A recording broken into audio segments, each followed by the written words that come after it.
അസ്സലാമു അലൈക്കും വറഹ്മത്തുള്ളാഹി. അള്ളാഹുവിന് ഏറ്റവും പ്രിയങ്കരമായ അല്ലെങ്കിൽ അള്ളാഹുവിന്റെ തൃപ്തി നേടാൻ സഹായിക്കുന്ന ഒരു വചനമാണ്, ഒരു കലിമത്താണ് അള്ളാഹു അക്ബർ എന്നത്. അള്ളാഹു അക്ബർ എന്ന് പറയുമ്പോൾ അള്ളാഹുവാണ് ഏറ്റവും വലിയവൻ എന്നാണ് നമ്മൾ ഉദ്ദേശിക്കുന്നത്. അള്ളാഹു അക്ബർ എന്നതിൻ്റെ ഒരു ബാക്കിപത്രമായി അല്ലെങ്കിൽ ഒരു തുടർച്ചയായി വരുന്നത്, ഈ ലോകത്ത് എല്ലാവരും വലിയതായി കാണുന്നത് എന്തെല്ലാം ഉണ്ടോ അതൊന്നും യഥാർത്ഥത്തിൽ വലിയതല്ല എന്നും, അള്ളാഹുവിന്റെ വലിപ്പവുമായി താരതമ്യം ചെയ്യുമ്പോൾ അവയൊന്നും തന്നെ ഒന്നുമല്ല എന്നും നമ്മൾ ഉദ്ദേശിക്കുന്നുണ്ട്. അപ്പൊ ഇവിടെ നമ്മൾ പറയുന്ന അള്ളാഹു അക്ബർ അത് യഥാർത്ഥത്തിൽ സാർത്ഥകമാകണമെങ്കിൽ, അത് യാഥാർത്ഥ്യമാകണമെങ്കിൽ, അല്ലെങ്കിൽ അതിനോട് നമുക്ക് ഒരു ആത്മാർത്ഥത ഉണ്ടാവണമെങ്കിൽ തീർച്ചയായും ഏകദേശം 8ഓളം വിഷയങ്ങളെ നമ്മൾ ഒരു ഭാഗത്തേക്ക് മാറ്റി വെക്കേണ്ടതുണ്ട്.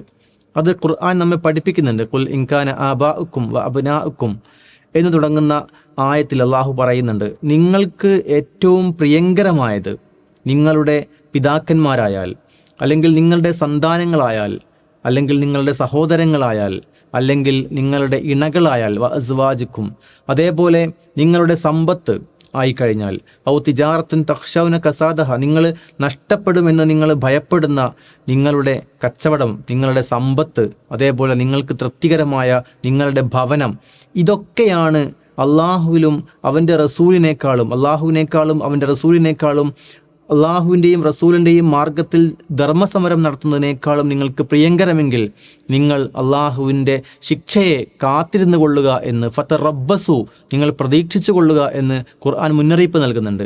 അപ്പോൾ ഇത്തരം വിഷയങ്ങളെക്കാളെല്ലാം, പിതാക്കന്മാരെക്കാളും, അതേപോലെ സന്താനങ്ങളെക്കാൾ, ഭാര്യമാരെക്കാൾ, സഹോദരങ്ങളെക്കാൾ, കുടുംബക്കാരെക്കാൾ, അതേപോലെ നമ്മുടെ കച്ചവടത്തേക്കാൾ, ഉപജീവന മാർഗത്തേക്കാൾ, നമ്മുടെ സമ്പത്തിനേക്കാൾ, നമ്മുടെ വീടിനേക്കാൾ എല്ലാം പ്രിയങ്കരമായത് അള്ളാഹു ആണെങ്കിൽ മാത്രമേ നമ്മൾ ഉച്ചരിക്കുന്ന അള്ളാഹു അക്ബർ എന്ന പദത്തിലൊരു ആത്മാർത്ഥത ഉണ്ടായിരിക്കുള്ളൂ. സ്വഹാബികളെല്ലാം അള്ളാഹു അക്ബർ എന്ന് പറഞ്ഞിരുന്നു.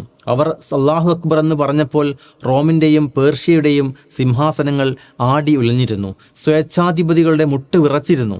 കാരണം സ്വഹാബികൾ അള്ളാഹു അക്ബർ എന്ന് പറഞ്ഞത് കേവലം നാവ് കൊണ്ടായിരുന്നില്ല, മറിച്ച് കൽബ് കൊണ്ടായിരുന്നു. ആ രൂപത്തിൽ അള്ളാഹു അക്ബർ എന്ന് പറയുമ്പോൾ അള്ളാഹുവിൻ്റെ അനുഗ്രഹങ്ങൾക്ക് നമ്മൾ വിധേയമാക്കും. ആ രൂപത്തിൽ അള്ളാഹു അക്ബർ എന്ന് പറയുവാൻ അള്ളാഹു കൽപ്പിച്ചിട്ടുമുണ്ട്. യാ അയ്യുഹൽ മുദ്ദസിർ ഖും ഫഅൻദിർ വറബ്ബക ഫകബ്ബിർ. ആ രൂപത്തിലായിരിക്കണം നമ്മുടെ തക്ബീർ. അത് അള്ളാഹുവിൻ്റെ കൽപ്പനയായിട്ട് നമ്മൾ മനസ്സിലാക്കേണ്ടതുണ്ട്. നമസ്കാരത്തിൻ്റെ ഓരോ അനക്കങ്ങളിലും തീർച്ചയായും ആ അള്ളാഹു അക്ബറാണ് അള്ളാഹു നിശ്ചയിച്ചിട്ടുള്ളത്. ആ രൂപത്തിൽ അള്ളാഹുവിനെ തക്ബീർ ചെയ്തുകൊണ്ട് അവൻ്റെ പ്രീതി കരസ്ഥമാക്കുന്ന യഥാർത്ഥ വിശ്വാസികളിൽ അള്ളാഹു നമ്മെ എല്ലാവരെയും ഉൾപ്പെടുത്തുമാറാവട്ടെ.